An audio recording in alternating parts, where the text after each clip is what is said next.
I don't have to tell you things are bad. Everybody knows things are bad. It's a depression. Everybody's out of work or scared of losing their job. The dollar buys a nickel's worth. Banks are going bust. Shopkeepers keep a gun under the counter. Punks are running wild in the street, and there's nobody anywhere who seems to know what to do, and there's no end to it. We know the air is unfit to breathe, and our food is unfit to eat. We sit watching our TVs while some local newscaster tells us that today we had 15 homicides and 63 violent crimes, as if that's the way it's supposed to be. We know things are bad, worse than bad. They're crazy. It's like everything everywhere is going crazy, so we don't go out anymore. We sit in the house, and slowly the world we're living in is getting smaller, and all we say is, please, at least leave us alone in our living rooms. Let me have my toaster and my TV and my steel-belted radios, and I won't say anything. Just leave us alone. Well, I'm not going to leave you alone. I want you to get mad. I don't want you to protest. I don't want you to riot. I don't want you to write to your congressman because I wouldn't know what to tell you to write. I don't know what to do about the depression and the inflation and the Russians and the crime in the street. All I know is that first, you've got to get mad. You've got to say, I'm a human being. God damn it. My life has value. So, I want you to get up now. I want all of you to get up out of your chairs. I want you to get up right now and go to the window, open it, and stick your head out and yell, I'm as mad as hell, and I'm not going to take this anymore! Welcome to the show. I'm Mike Coates, as you know. That was the great Peter Finch, one of my favorites, playing Howard Beale in the film Network, and we kind of focus on that at the beginning of each show because I know there's a lot of frustration out of there in that film. Everybody should get that movie. Get it from the library, get it wherever you can, but see the whole film from beginning to end. It's an amazing story, and it'll relate to someone who was kind of struck by some divine intervention and then got transformed, and then he was appealing to the listeners that he was losing, and he got the highest ratings. And people felt threatened as well. So we always try to start the show recently with that, and I think it's a really cool scene. We've got a great guest on tonight. Before we get started, I'm going to bring the producer of the show up, Larry Maglio, who is also a journalist. And we'll bring him up right now. Larry? Hey, Mike, how you doing? Good.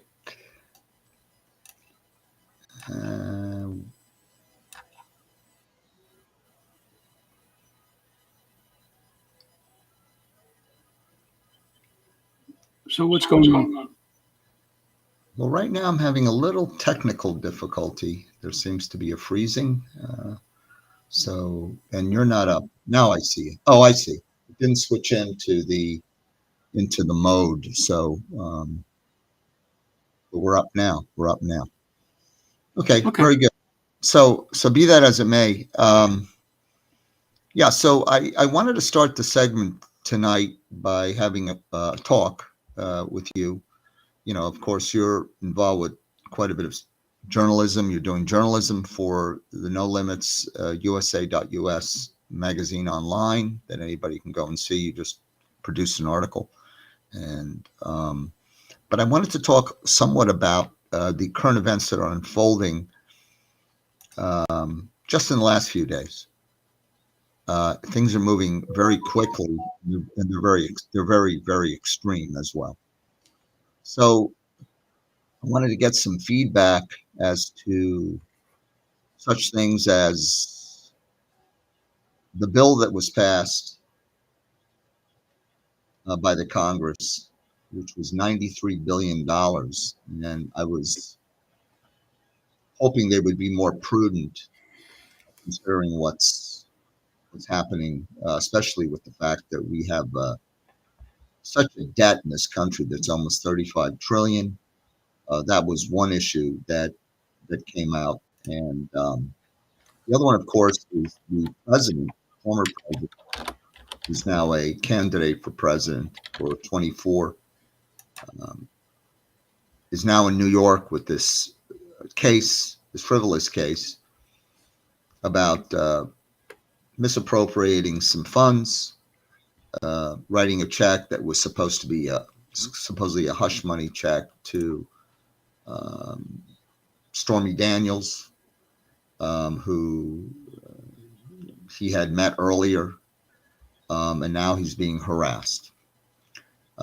So that, along with all of the breaking news that's going on, we've had a lot of breaking news. We've had things happening in the Middle East. So I wanted to just go through a quick discussion, get your feedback, your opinion, and we also have a lot of riots right now, or things happening at Columbia University down in New York and across the country regarding the Palestine, the students who are supporting Palestine, and how that's affecting other students who can't get to school. Any opinions on that? Yeah, well, Mike, I recently went to hear a speech from a fellow that's been talking about things like Israel and has been representing the Orthodox Jewish community for like 50 years. He hasn't been an assemblyman for a while, but he turned from being a Democrat to being a full tilt Trump supporter. And interesting to hear him talk about the whole situation in Israel and what's going on with our government not backing and encouraging all the Palestinian uproar. And he's got very firm feelings about what's going on, and he's seeing a change in the Jewish community where they're going to start turning away from the Democrats because they basically abandoned them for the support of Israel. And they did it because it's political. And Dov Heifkin, he explained how it's political. And I think that every one of us that's paying a little attention sees what he's talking about. They see their survival in the polls by trying to tilt opinion away from just merely thinking about October 7th and trying to change the narrative to thinking about the poor Palestinian community and put the sympathies there. Because in places like Dearborn, Michigan, and other places where there's enclaves of a lot of Middle Eastern people, they see those voters are not going to turn out if Biden doesn't give the support. So I recently saw today on the news Biden doing a flip flop within 30 seconds, saying he felt bad for the Israelis, and then he said, "But they got to understand the Palestinians." So he's trying to like walk on two sides of the issue at one time, and it comes off, I think, very phony. And if I was a Jewish person that had respect for Israel and concern that that's their rock, so to speak, because they have never had of recent times a homeland, I would be a little perturbed about what Biden is trying to do, and I would see through it. But I think it's one of the major issues today that we're going to have in politics. No, well, that's certainly one of the major issues. The other one, of course, is this fake, phony court hearing we're having in New York City regarding the president and all the rest of them, both in Washington and down in Georgia. And of course, the president has a gag order, which violates his constitutional First Amendment, Fourth Amendment, 14th Amendment rights to speak out. And when he gave his press conference at the end of today's court day, he said, "I'd love to talk to the press about it, but I have a gag order. I can't." I think that was also very good for him to do because, he knows how to play narratives and optics. And by saying that, he's kind of hanging out a little bait saying, hey, look, I'm ready to talk, but you know me, I'll talk about it, but I can't. You'll have to wait. You have to wait. You'll have to stay on the sideline and wait. So they're obviously they're trying to attack the president with frivolous suits. It's so obvious that anyone, even lawyers, attorneys, would look at this and see right through it. And they're trying to make it appear as though, since most of these lawsuits are going to fail in the end, even with the Supreme Court, I think there's a Supreme Court decision coming up regarding presidential privilege or presidential immunity, which are basically one and the same. But what they're trying to make it look as though this guy's always getting himself in trouble. He's going to be in courtrooms. How could you possibly elect someone who's that distracted? How could you put this guy back in the Oval Office if he's having so many external issues that are going to distract him? I think that basically is their goal, and it's going to fail. I happen to feel it's going to fail. So along with that, along with the riots, we have a lot of things that we're seeing that are breaking, especially in New York City. And so we're going to keep our eye on those, Larry, and as they develop, and we'll catch up and find out most of these things have just begun at this point. These events have just started out, rolled out, what's happening at Columbia, and also the president's hearing, and everything else that's happening on the border. We can go on, but we have a great guest tonight, so we're going to get to the guest tonight. So I'm going to start off by introducing our guest tonight. We're going to get into that. Hey, Mike, just give me 1 second to regroup for 1 second. I'm going to edit this out. I got to stop here. Hold on a second. Okay.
Okay, so you can continue to introduce the guest.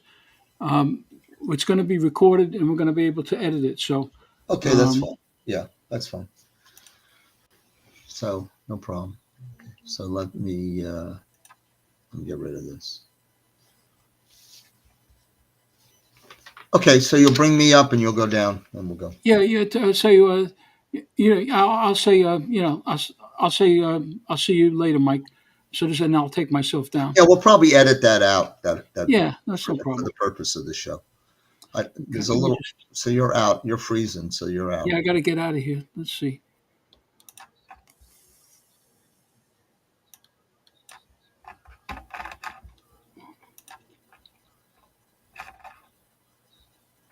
Okay. All right, Mike. So I'll see you later. And I'm gonna introduce Mike and then bring him right up. all right, take care. Right up.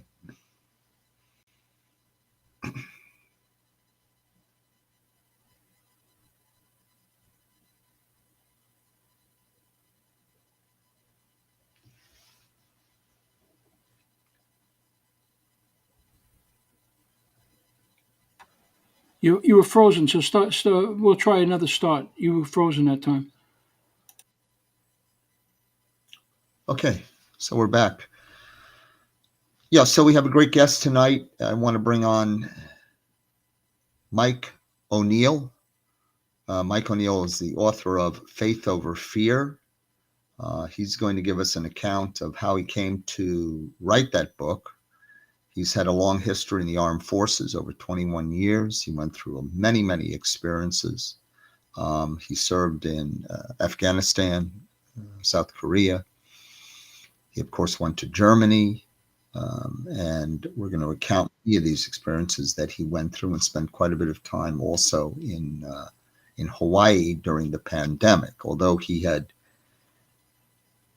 come to write this book because he felt that he had experienced something that had given him enough strength to get through experiences that most of us would have a more difficult time dealing with. He did it so he could inspire others to help them as well. So and we are pleased to have him on tonight. I'm going to bring him on now. Hi, Mike. How are you? I'm great. Thanks, Mike. Thanks for having me on. Yeah. Okay. Great. So you've got a extraordinary story here, and the book, Faith Over Fear. When did you write this book? When did you start working on it, and when was it completed? How long did it take, and when did you begin? I wrote it around the second week of September last year and had the first draft completed by the 22nd of November, I believe. So from September to November. Wow, that's pretty good. That's correct. That's correct. Well, over the last 4 years, I had a lot of memories that I, could put down, and really the only research I needed to do was, certain dates and, certain things that I couldn't remember, so I'd have to check the internet. But based on the fact that this happened to me, I was able to remember everything mostly in vivid detail. Right. So how long did it take to write the book in terms of time? From the time I started writing until the time it was published was probably, let's see, about 4 months. About 4 months from, yeah. That's good. That's quick writing for a first book. Sometimes it takes quite a bit longer, especially the type of book. But you got it done. Got it done in great time. So let's talk. The reason we're bringing you on is because I met you at an event, and I kind of glanced over the book, read the foreword, looked into it, I did a little quick reading, and the book was pretty interesting about all of the events that took place in your life that brought you to this point. And as I said before, there are quite a few stories in life that people have that are challenging, that change their life. And it's almost like a school, life is like a school that leads you up to a graduation point. And from what I can see, you got to that graduation point, and now your ability to deal with life and your faith, and as you say, your faith in God, that God had some intervention in this as well, got you to point to write this great book. But let's go back a bit. I always like to find out, people who watch these shows, and I bring on guests, like to find out who they are.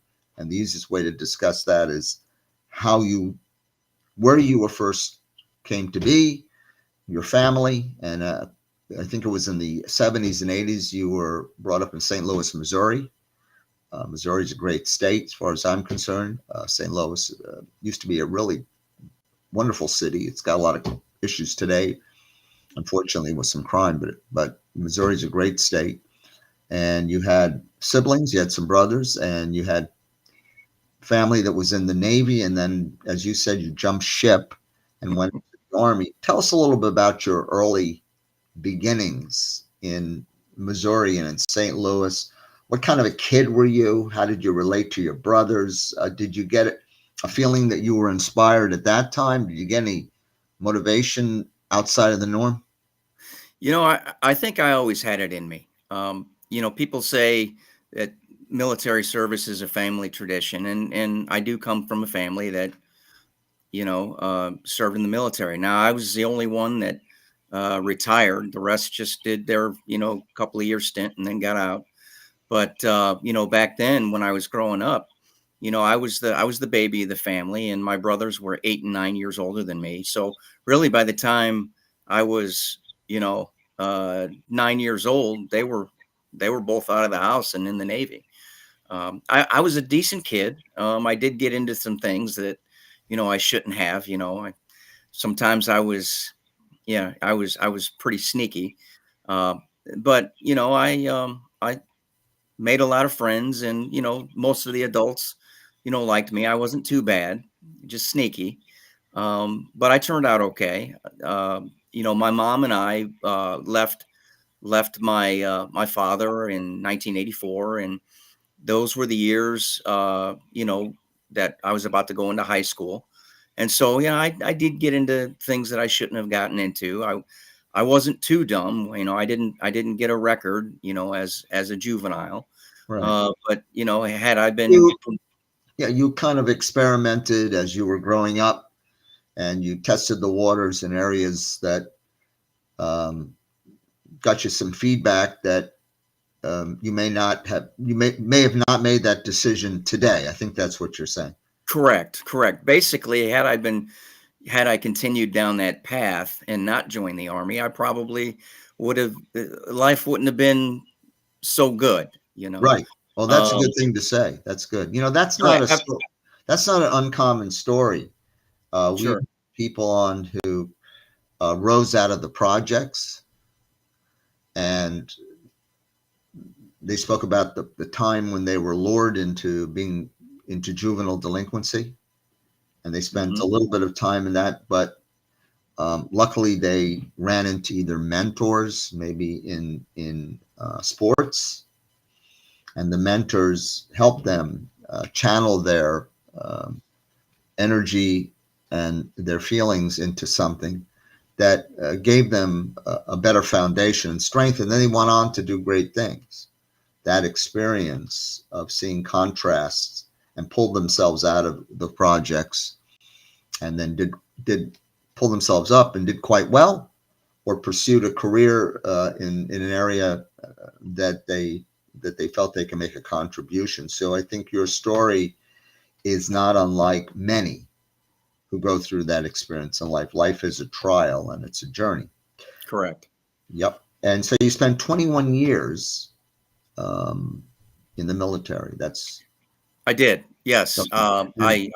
I joined the Army after graduating high school, and went to Desert Storm at the age of, I believe I was 19. Yeah, I had my 20th birthday Mm, when the invasion began, and that was a piece of cake compared to 2003 when I was in Operation Iraqi Freedom.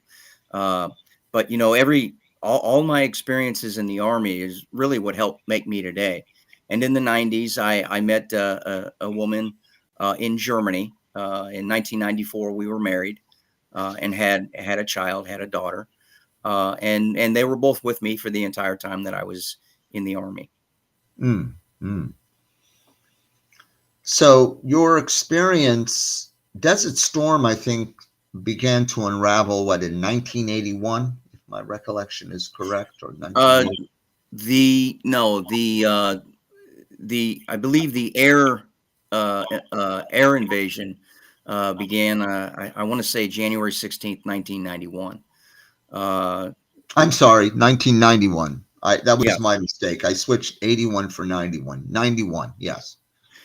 and 90. about a week later, we deployed my unit, and I was stationed in Fort Lewis, Washington at the time.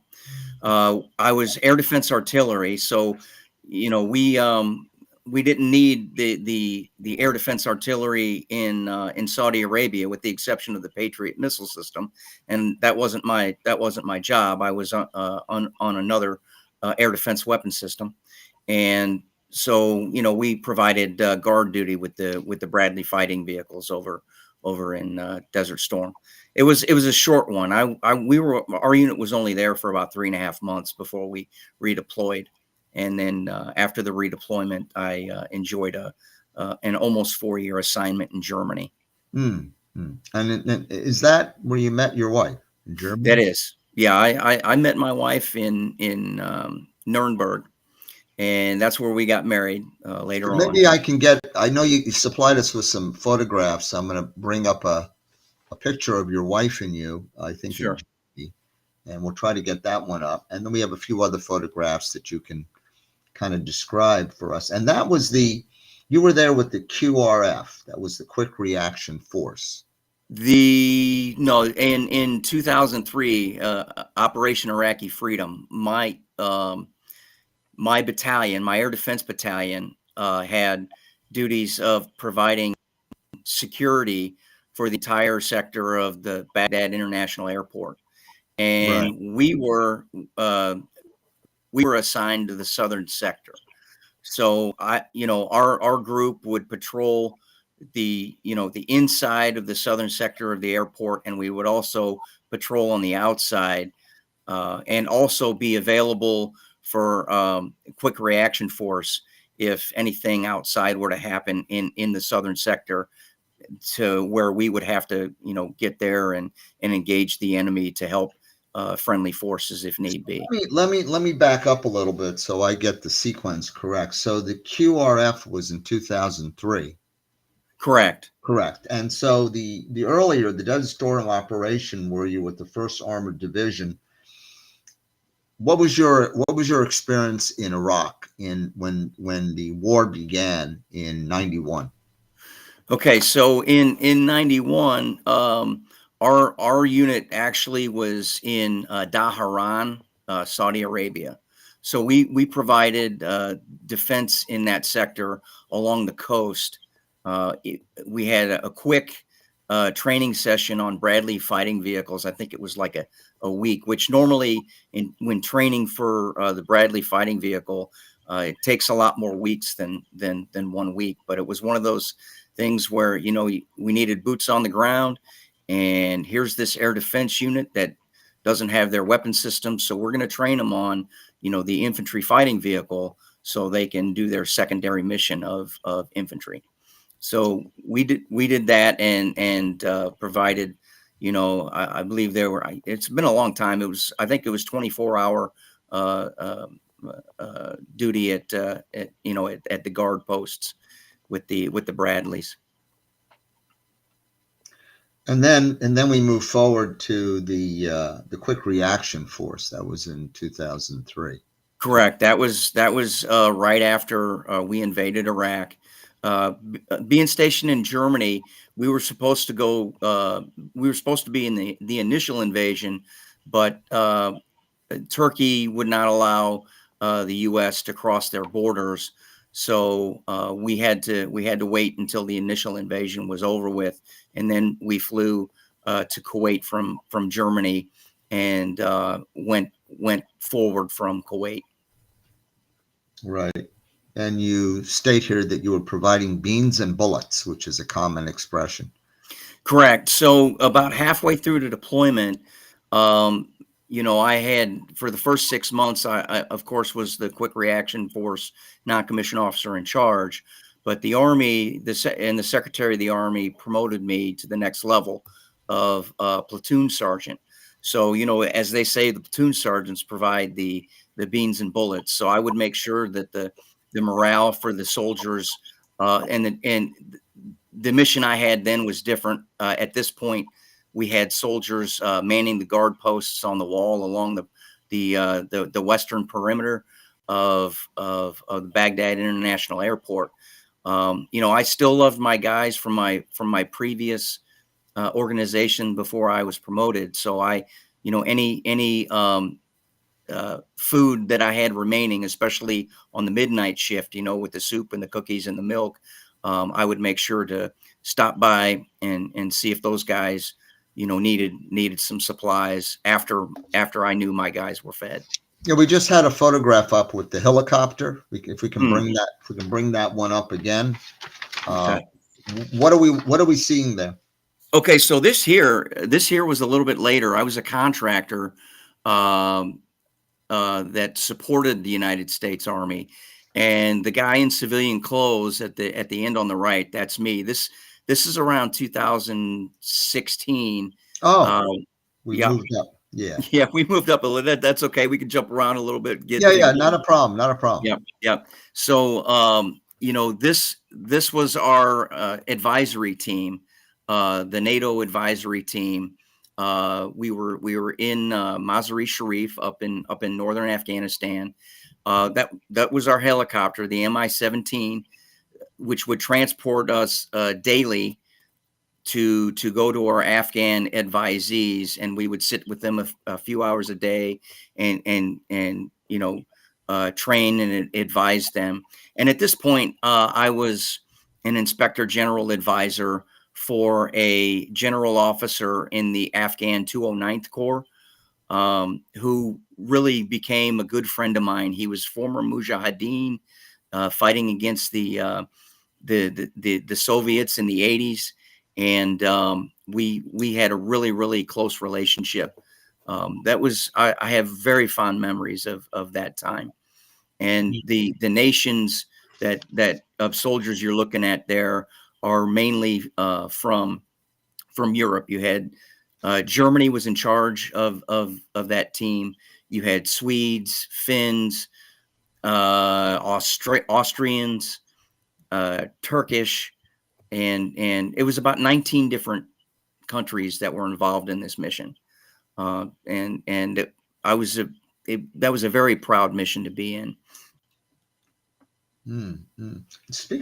Talks a little bit about the MOS, military occupational specialty.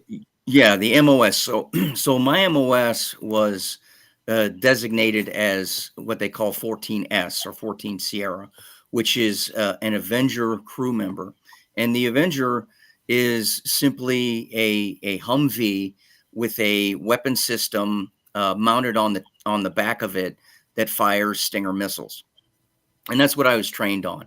However, being in the Army for a career, you do have special assignments along the way that broadens what you can do. Say, for instance, I did a 3-year stint as an Army recruiter. Most Army recruiters will tell you that was the worst job that they had in the Army, and that was a very tough job to do. I was in Pennsylvania. I was at Penn State University trying to recruit college kids, and then some high school kids from the feeder schools. Very, very tough assignment, but rewarding in the fact that you get to interact with the regular folks back home. A lot of folks in the Army aren't able to do that, and I was able to talk with school officials and business leaders and certain people that are very good to establish relationships with and make connections with. So in that respect, it was it was a decent place. The job just wasn't fun. Right. And of course, we move forward a little quickly, but you said between 2012, 2017, this is when you signed up as a contractor, right? I did. So I retired in 2010 from the Army. And, during that time, the economy wasn't doing so well. So I Right. had a hard time finding work. And, my daughter was still in grade school at the time. So I still needed to support the family. Um, Pension was good, but it wasn't good enough to, pay for, a monthly mortgage and, the cost of living. So I had to find work. And really the only work I could find at the time was contract work, defense contract work. And even that was sketchy. So, after leaving two jobs in the span of around 15 months due to contract, stuff that's out of my control, I talked with my wife and I said, look, if we're going to wind up being in this contracting thing, we might as well, make a little money out of it and go overseas. And so that's what led me to Afghanistan, where I stayed for 5 years. Wow. And then following that, you stayed there until 2017, correct? Mm-hmm. That's correct. And interestingly, you said you had a great experience when you were assisting the Afghan general and aided in securing employment and federal employee with the Department of Army, the IG. What did you do with this general? How did you help him? So as an inspector general advisor to the Afghan Army, I took a page out of the first. He wasn't the first inspector general for General Washington, but he was the first successful inspector general for General Washington. And what he did was he trained the troops how to fight. And so in my position, what I did was I was basically the eyes and ears of the senior advisor, who really was a full bird Army colonel for the German Army. And there were training manuals that were already established since we had been there for, at the time, almost 15 years.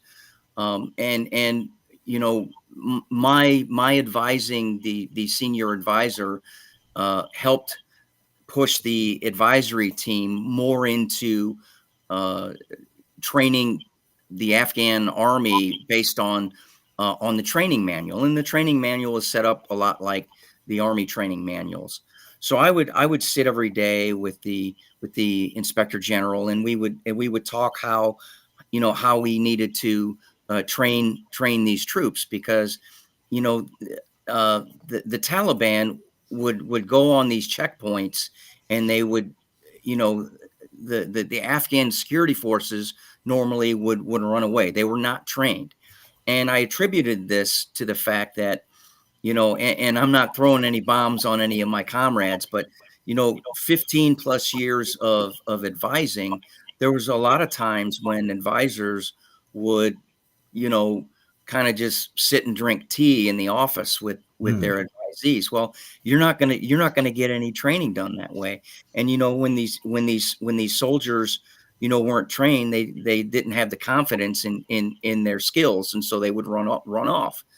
So, when I explained this to the senior advisor, the advisory team began training the Afghans that way. The unfortunate part of that was, at the time, and this was after we did a drawdown, and then they realized that they did too much of a drawdown. So at the time, I was the only IG advisor in country at the core level. They didn't have anything below the general staff and the Ministry of Defense. So, they needed more guys on the ground at the lower echelons. So based on the feedback that I was giving the military decided they needed more inspectors general advisors to be on the ground all throughout Afghanistan. Unfortunately, I didn't see everything through, because by that time it was about 6 months before I left. 2017 came, and I told my wife, I said, "Look, this is great money, but I'm sick and tired of being alone." And so, I told her, "Look, I need to come back." And that's when I started applying for jobs with the federal government. I had done that when I retired, but it was very difficult getting into that. And at the end of 2014, I'd all but given up on doing that.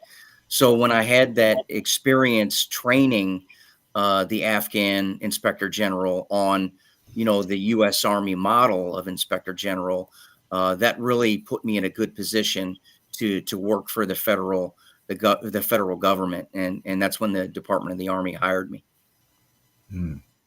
Tell us about when you arrived in Hawaii and what you experienced, and give us a framework or a time frame as to how that schedule interacted with the COVID epidemic that had already grasped a hold of the country. How did that unfold? Yeah, so I had arrived in Hawaii at the end of 2019 from Korea. I basically went on a promotion, um, and not long after I had arrived, probably about, let's see, I arrived in November, and by March, the lockdown was declared. So at the time, and I at this time I still had not been with my wife. We still were geographically separated, um, and so I was in Hawaii with no family, no friends. I did have one friend that I had served with years prior, but he was busy. He was still in the Army. He was doing his thing, and he was very, very busy. He was part of HR, and so I basically was by myself in the lockdown, and we didn't have a whole lot of work to do, because at the level I was in, I was on a 4-star staff at United States Army Pacific, and we provided oversight to units at lower echelons to make sure that the inspectors general at those level were providing decent service to soldiers and civilians and family members that they needed to provide. And just to give you a little clue on the role of the inspector general in the Army, we provide not only inspections, but we provide assistance. There's a lot of research into the regulations and certain laws that protect soldiers. So when soldiers come to us with a complaint against their leadership, we research the regulations, and we let them know if they have a case to be looked further into or not. But not only that, we go out to organizations and give soldiers and leaders reasons on why we're here and what we do, just so they know. At this level, at the 4-star level, it's all oversight, which means to me, it wasn't a lot of work. And people would not like to hear me say that, but I mean, it is what it is. We are there to provide mentorship to less experienced IGs, but the actual case workload just isn't as much as it would be at, say, a division level organization. So when the lockdown came, there was 33% in the office at all time, and what that boiled down to was me being in the office one day a week, and then the rest of the time I'd be at home uh, with not much to do, which led me to some rabbit holes, especially when it came to the pandemic and things like hydroxychloroquine, the controversies involving that, and other things. So the good part about that was I had a lot of time that I could use to research, and I continued to research, and I listened to podcasts, and you know time went on, and we had the election, and anybody who really looked closely into the election knows that the election uh, did not happen the way it should have. Right. So, That's going to be debated for years to come. oh, absolutely. But the good thing is, in my book, I do address some of these issues. I address the issues and give a personal feel to it based on the experience that I had. Especially when I was at home most of the time. I really saw the bottom of a bottle a lot, and I think a lot of Americans and probably a lot of people around the world, experienced a lot of those same issues. But the bottom line about why I decided to write the book was not only because I wanted to use it as an adventure or a survival guide, because it really is a survival guide, but I really think it's time, based on what's happened over the past years, is that we have a conversation, and we haven't been able to have a conversation because censorship has run amok. Mhm. And in a country like the United States of America, there shouldn't be censorship. I mean, I recently was permanently kicked off of Facebook. I Mm. mean, I Well, since had you can go join ahead.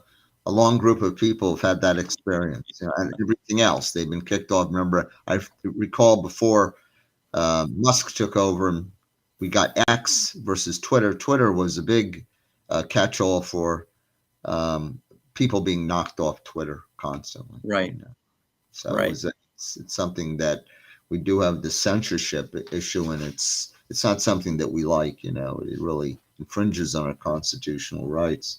So so you spent this time in Hawaii, and it was pretty oppressive. Um, you spent most of the time in. You said that the island itself, the security were very, very tough. Can you explain why it appeared as though the way you described it, it seems as though they were tougher than the norm, that what we were experiencing maybe in other states. Is there a reason for that? Because they were isolated, or what was it? Well, the way it was explained to me during the lockdown was, since we were on an island, um, any pandemic that actually hit that island could wipe out that whole island, simply because there's nowhere to go. Um, but as I'd mentioned earlier, that I'd had questions almost from the beginning. I mean, that pandemic, and it can be a discussion for another time, but that it, a lot of people think, and I'm in that camp. A lot of people think that was planned, that it wasn't just something that just so happened. Well, um, they use the expression planned demic, right? and I do mention that in the book. Plandemic. There's a And book. I think there's a book. There's also a film, a documentary that surrounds. And many documentaries have been made, and I would have to agree that the timing was quite convenient. I think it was around the time that the Chinese, along with Xi and the CCP, had rejected the president's second economic treaty or negotiation. And suddenly, all of a sudden, there was virus released. So right. we, And hopefully, we'll get down to the bottom of it. But it yeah, seemed to me to be very suspicious. There's a red flag there. absolutely. And another suspicious occurrence was an event called Event 201. Are you familiar with that at all? No, I'm not. So I think it was September or October timeframe of 2019.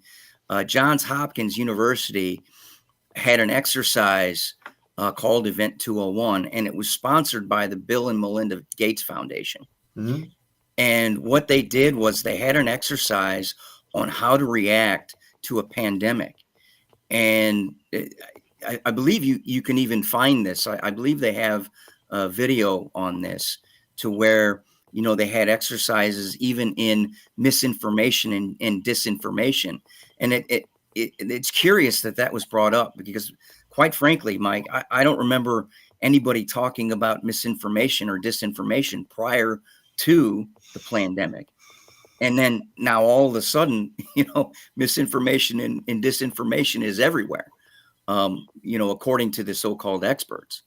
But again, that's why, we definitely need to have a conversation, because, some of us believe that that pandemic was put into place to, affect the 2020 election, especially with the additional mail-in ballots that were brought in. Yeah. Well, as I said,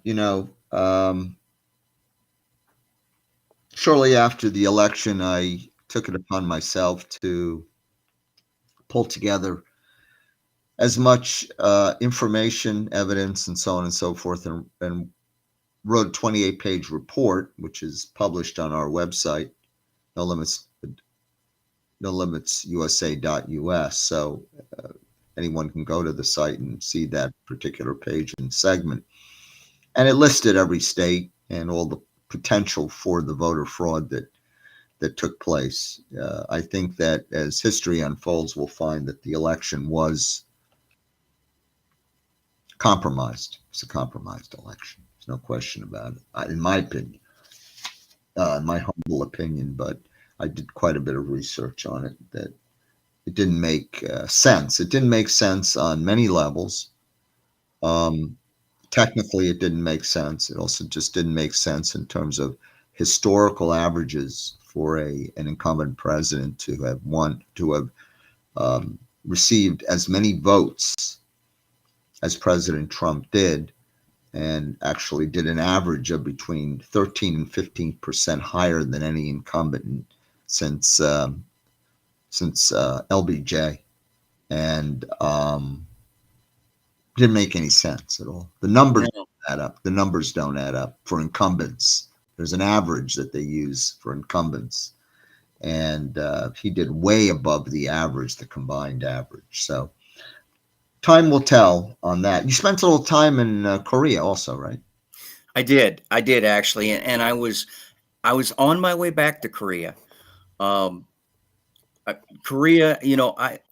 out of the places I love the most, Korea is it. Germany was great, but the culture in Korea was just superb. I enjoyed the Korean people. I met a big contingent of expats in Seoul that I would hang out with on some weekends. They were, from every part of the world, Australians, Brits, other European nations, a lot of Canadians, and US, and made very, very good friends. And after the election had been over, a couple of months later, I decided to go ahead and put in to go back to Korea. So I applied for a position when it was open. They already knew me. They knew my work ethic. So it was easy. I mean, I got through the interview, with it was a breeze. And, I think this was March of 2021. And then we made the decision to leave Hawaii by the end of around November of 2021 to go back to Korea. Unfortunately, during the lockdown, and then after the elections, my relationship with my wife deteriorated, and we divorced. So, knowing that I was gonna live a decent life, working for the federal government, getting a nice paycheck, because overseas, when you're a civilian overseas working for the government, they pay for your housing. So, you get that on top of your pay. And so I was very generous with my wife in the divorce. Unfortunately, because I had to leave because I refused the shot, that kind of bit me. But everything happens for a reason, and I do believe that um, you know during this time, uh, God, helped me walk through the fire so he could refine me, help refine me, and shed the old skin so I could continue to walk forward in the faith and come out stronger. And and you know it took another almost 2 years before I decided to write the story. But after I left Hawaii, I did a few things. I joined the People's Convoy. Which, are you familiar with the People's Convoy at all? I was not, but why don't you give synopsis? Okay, so the People's Convoy was a trucker convoy that started from Adelanto, California, and it drove all the way across the country and stopped in Hagerstown, Maryland. I joined them shortly before Hagerstown in Ohio. I was already doing my own spiritual journey a week prior. The convoy went through St. Louis, but I decided I needed to be alone, and kind of talk to God one on one on my journey. And so I met the convoy, and then we marshaled at the Hagerstown Speedway, and and the convoy, which had all kinds of tractor trailers and RVs and cars, you name it. We were protesting the mandate and the Emergency Powers Act. And so every day we would drive around the Washington, D.C. Beltway. And then about a month later, we headed west to protest 10 tyrannical bills that the California state legislature, were proposing, which I think most of them passed. And that had to do with, sharing children's medical information to third parties at school, late term abortion, which I think wound up being actually infanticide, and some other bills. So I did that for a little while before finding a place to stay for a year in Pennsylvania before I chose to write this book. Hmm. So let's get to you've been through quite a bit, obviously. And as I had said in our pre-interview, that this is a story not unlike many stories. I think everyone in life, when they look back at their lives or they're participating in the moment in their life, they look at their life as being filled with challenges that usually make them stronger as they get through them, and they may be getting help also from other people around them as well. So during this whole period, once you got to this level after Hawaii and so on and so forth, and what prompted you to write the book? What gave you the inspiration to move forward and put down your experiences in words, but not only the experiences as though you were writing them as notes, but what was the reason you decided to do that? What prompted you? What motivated you? How did you feel different about that? Well, Mike, I think my story is a story that might give others a courage to step forward and tell their stories. But not only that, I believe that God is the reason that I'm still here. I know the things that I went through. I think folks that may not be as strong in faith may not be able to find their way on the other side of this. And so, because there was a lot of times, I mean, I dealt with depression for basically 4 years, and it was a roller coaster ride. And there were bouts at times where I just, I couldn't get up out of bed. I'd have the cover over my head. I'd be in the fetal position. And I did not want to be here. on this earth. Mm. But you know, somehow, some way, you know, and it's all about faith. God helped me through it. Yeah. How did you motivate yourself beyond the experience of the depression? And also you drank a little, according to what you said, which is a common thing. Oh, I drank a lot. Yeah. I drank, I Okay, drank you a drank ton. a lot. We'll talk about that. A And lot of cocktails. yeah, my choice was whiskey, and Yeah. I, you know, I would have, you know, a half of a pint a night. Wow. Um, Yeah. yeah, and sometimes it, you know, since I knew I didn't have to be at work, and nine times out of 10, after that first call or first text in the morning, I wouldn't hear from anybody. So by noon, you know, I might go to the freezer and get the bottle out, and you know, Hmm. I didn't drink too much, but I would drink to get a buzz, and then And this was because you believe that, in part, the drinking was to numb you because you felt isolated because the pandemic and the restrictions in Hawaii at the time. Is that kind of, it, did that it had add a lot. to it? It had a lot to do with that, but it also had a lot to do with I knew that we were living a lie. I mean, you know, the pandemic that ushered in the extra mail-in ballots that, you know, that brought Joe Biden on top, and then watching him take the oath of office at 11:47 a.m. on January 20th, marking the very first act of his presidency being unlawful. Hmm. He literally swore into office before noon in you know, against the 20th Amendment. Hmm. And so for 13 minutes we had two presidents. Hmm. Hmm.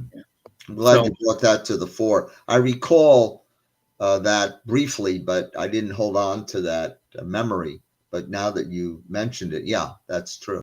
How do you get to the point where you started to see these things as events, but you didn't personalize them? You could separate and see that uh, you could support what was right, but you really could not control the outcome. Often, what happens is uh, humans get involved with trying to control an outcome of something, and that, in some cases, destroys them. well, and it almost destroyed me. I mean, that's what drove me to drink. I remember a lot of times, especially in the beginning, I would Mm, just break down and cry, and it mm, was because, you know, we witnessed an assault on our mm, republic. I mean, mm, it was a coup. mm. It was a Yeah. coup that happened in the middle of the night on between November 3rd and November 4th. And what happened on January 6th was the ending of that coup. Right. And it hurt my heart so much to see our politicians playing this game. I Right. mean, even the January 6th committee, we know the information that they put out Right. is not complete. I mean, there's a lot of footage that they've suppressed, and there's testimony that they suppressed. So, you know, there's a lot of us in the camp that think, you know, treason was committed, high treason was committed against the people of our country. And Right. being, you know, given the fact that, you know, I served my country not only in uniform, but as a contractor and as, you know, a federal civilian in the workforce for over 30 years. I mean, you know, I think I put it in my book somewhere along the lines of I felt worse than uh, probably worse than the Vietnam veterans who were spit on when they came home, Mm, mm, mm. because nobody took us seriously. You know, So and then let me ask you this. So let's get back to the inspiration to write the book and get back to your connection to uh, your experience with a divine intervention, more or less. sure. What Sure. was the turning point, and how did you, as I said to you earlier, how did you feel differently from one point to the other? What was the experience, if I can say, the experience? Probably the People's Convoy and afterwards, because I was a mess. Hmm. I even dedicate 3 chapters to the convoy, and I talk about how I would stay in my car away from everybody, Hmm. because I would experience you know just the pain, and I didn't want to be around anybody. And Right. so I would just break down. I remember a time in California, when a female friend who gave a lot of comfort to me. I would break down, you know over nothing, and it was because I was still ripped apart by everything that had happened. But there was a certain point in time when I could see that, the Lord was just guiding me. And I live that way even today. Hmm. I came up to New Jersey, around the 16th of March, and I totally planned on leaving to go somewhere else, that God guided me to within 4 or 5 days after. But the friend that brought me up here, he told me about the America First rallies that were happening, and then I went to the first two, and then the third one was the one I met you at, Yeah. where I kind of gave the elevator speech of for my history in my book. And Hmm. so ever since then, and maybe a little bit before, I realized the more I open myself to God, and the less I worry about the day-to-day things, things seem to happen in a positive way. Hmm. So I don't even go against that anymore. I Right. don't even argue. And sometimes when I'm looking up and I'm talking to God, I say, hey God, do me a favor. If I'm hard headed, Hmm. you're trying to tell me something, and I'm hard headed, hit me over the head with it, or something, Right. with Show something. me, show me some. Give me some kind of sign. Absolutely, and I've had to do that a couple of times, but most of the time, I can, it comes rather quickly. And I realize it doesn't come all the time, and it won't come all the time with everybody, because we're still living in the, I guess, the 3D world, they call it, whatever. Hmm. And when you're talking on a different level to him, you may not always be thinking 100% spiritually, because we're in this world. So Right. sometimes it takes a little bit more to get into us. I hear you. I hear you. And the feeling you have now is that it's more of a natural expectation to get the right direction, and then you take that direction. It's almost, I don't want to use the word automatic pilot, but you take the direction, you get the feeling that's the right choice, and you're getting a message, let's say from God or from a source that can really lead you in the right way. Is that kind of the way it is? Yeah, that's correct. And autopilot's pretty close. I would agree with you. It You isn't can it, but you can use the term. I get it's it. pretty close. Yeah. And it's pretty amazing. I mean, some of the things, um, after I wrote the book, it appeared to me that I would be going to promote this book and write another book based on stories from the road.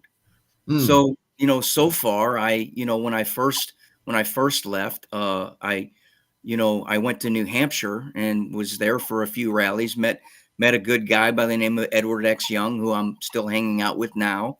And from there, it's been fabulous how things have unfolded. And so I've got 2 chapters written right now. I've got probably another 4 to write to catch up with, because not only did I go there, but I went to the Southern Border Convoy, to where we went to the Eagle Pass, and then I went to CPAC, to where we met a ton of folks, and obviously I met you, Mm. and went out to see the total eclipse in a town called Brooksville, Ohio. Mm. Everything that's happened has just been amazing. So I even got baptized out there, and it was just everything. My life is totally different than it was before. And yes, there's things I need to worry about, but I don't, because I rest it with God, Mm. and He's leading me on this journey, and Mike, we'll see where it goes. Mm. Well, you'll be directed. You'll be able to see actually where it goes as it's unfolding. That's right. So that's kind of a safe harbor for you to find, and that'll pass. Do you ever make? Is your family members, not necessarily the immediate family, but are your family members any still with us? Do you ever have any contact with them at all?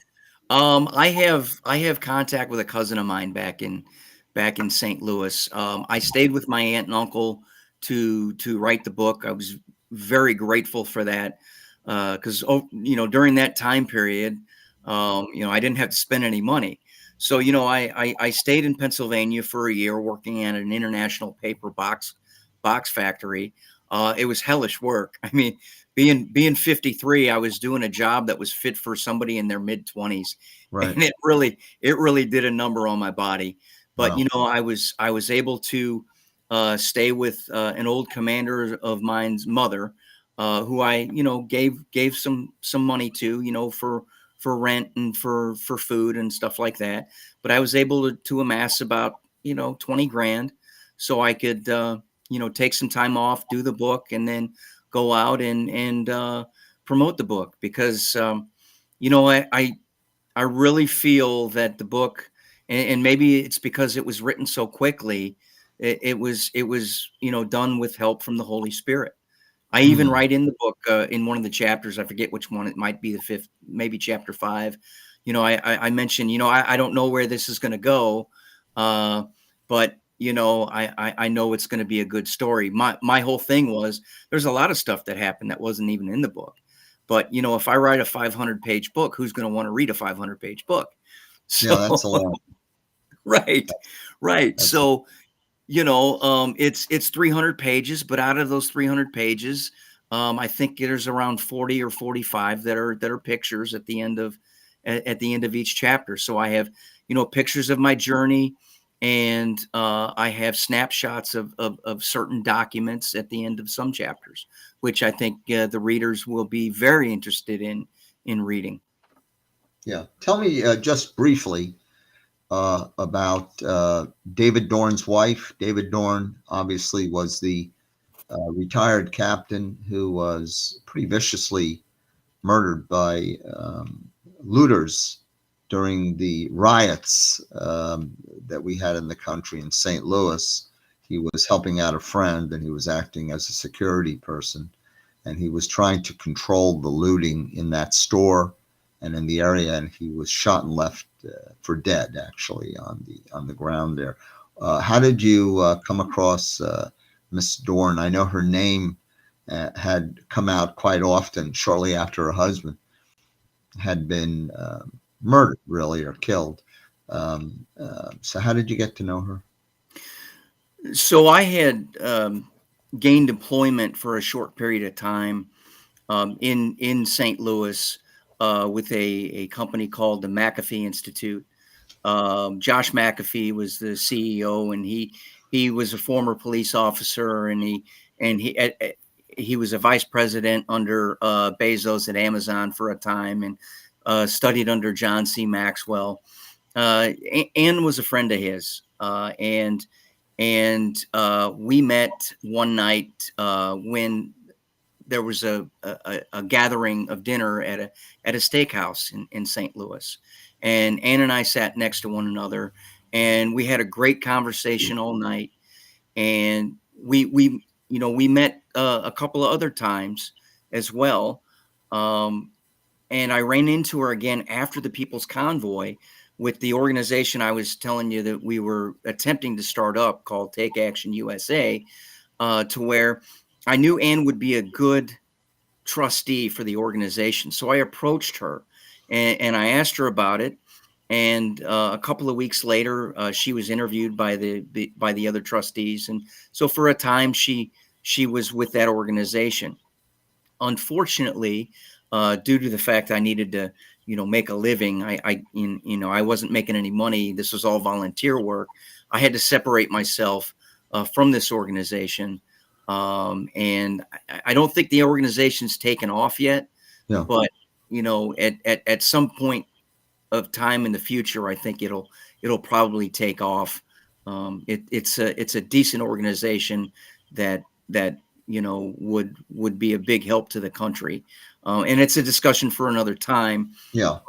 But Ann and I became friends, and the last time I saw Ann, there was a ride for her husband to raise money. She raises money to give new equipment to the first responders in St. Louis, because I guess the city doesn't always supply the new equipment. And so I told her when I saw her that I was in the middle of writing this book. I think I had, I don't know, 5 or 6 chapters done at the time. And I told her, I said, I'm going to go ahead and I'm going to put a percentage of the proceeds to the Captain David Dorn Foundation, because it certainly is a necessity to make sure that our first responders are well equipped and taken care of. And I just wanted to do that for Ann because I consider Ann a good friend. Mm-hmm. So let me sum up a bit in closing with what we've gone over, because it's a life story capsulized, and most of it was spent in your adult life in the armed forces defending this country. And I know that you have a strong, in your commitment to defend the country and take your oath, you have a strong commitment to seeing that the Republic turns out to be safe and sure, and that the Constitution that was laid out is going to be the guideline for the future. And right now, at this point in time, these two entities are being challenged quite a bit. There's a lot of challenges in the country. Most of them are politically motivated, but be that as it may, it's a tough time for the country. The country's quite split, and it has to bring itself back to the experiment that this country was meant to be in the first place. Ultimately, what does a reader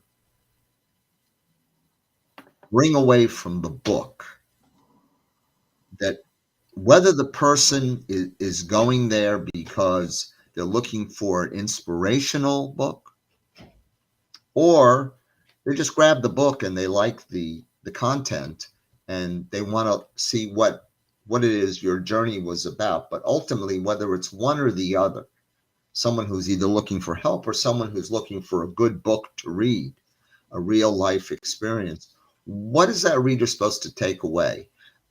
As in general, not overall. Individually, each person will take away something. But what would you expect the reader to most take away from that book? Hope in the future. I honestly, I believe God is going to help intervene in what's going on, and this is God's nation, America, and if the light of this nation extinguishes, the lights of every nation will extinguish. And I believe he is not going to allow that to happen. But I think you're right. I think you're right. I I, believe you're right. I believe you're right. I believe yeah, you're right. and I think in order, I mean, America is being judged right now, and I believe there will be a reckoning. But once that reckoning is complete, I firmly believe that we're going to see a new world around us. Right. And the person who and the individual who reads the book, but is reading it because he's searching to add to his uh, collection of advice in life so that he can move his or her own personal life forward, uh, other than what's happening on the political scene. How is that interpreted by you? What are the lessons in the book that can motivate someone who is, let's say, caught like you were at a certain point? I'm sorry, say that again. You froze up for a second. Okay. What I said was, how could a person who is looking for the hope in their own life through an issue that you may have had, similar or their own issue, that will give them the strength or inspiration to move forward so they can A, cope with it, and then B, overcome it? What's in the book that would give them that motivation? The fact that, given all of the stories that I told from the front cover to the back cover, that helped me survive the hell that I faced, that it will help them as well if they fully submit themselves to God. But they have to be willing to have the faith, and I know that's going to be difficult. But I like to say I've been to hell and back 3 times, twice during this pandemic. And, the stories that the reader reads, they're inspiring. They're inspiring to see the level that I was to where I am now, because I know that, Mike, even if I wound up being totally homeless, without a car, without anything, I have God, and I know in the end, He's going to get me where I need to go. Right. Now, I don't believe for a second that that's going to happen, because I do, based on things that have been happening. I believe everything is going to be okay, and it is okay. Yeah. But even if I were that homeless guy on the corner trying to survive, I know that God exists, and because God exists, I'll either have a decent life in this lifetime or the next. And that's what keeps me going. That's great. I'll give you an amen for that one. That's for sure. Hallelujah. Yeah, right. That's good. So tell our viewers, I want to put the book up, if we can. Larry will put the book up on the screen, and you will then tell our viewers where to get the book, all the different outlets, or where they can send for it, or where they can order it. And you can start saying it right now if you like. Okay. So the main place you can get the book is Amazon.com. That's the only place I've found the paperback. However, in digital format, you can also get it on Amazon. You can get it on Books A Million. You can get it on Barnes and Noble's website, Target, Walmart. All these websites you can order them from. I imagine, once it gets out there, you can probably find it more places in paperback. But until then, Amazon's probably the best place, unless you go into like a bookstore such as Barnes and Noble and ask them to order it for you. You can do that as well. Right. There's the book there. You have Faith Over Fear. So they can get it at all of those outlets. And I suggest everybody get the book. I have read some through it, some of it. One of our friends had received it, and of course, I've reviewed the bio, and the book is an inspiration. Do you have any forwards on the book? Anybody that wrote a forward on it? It's funny. I asked about that, and I told my program manager who was helping me out with it, if there's three, if I ask three people and none of them give me an answer, then I will take that as God telling me that this book doesn't need a forward. I'll probably have a forward in the next book, though. Yeah. That's okay. That's great. So I suggest everybody go out to getting the book, and then I'm assuming that they can also get a hold of you and give you feedback on what they experienced. And they can order multiple books. I mean, for the next holidays, they can order more than 1, 2, 3, 4, 5. If they like the book, let them order a few and give them out to others who also can get the inspiration from your amazing story and what you went through. And you're doing, apparently you're doing very well now, and your journey has not yet ended. It's continuing on. You're starting a new book.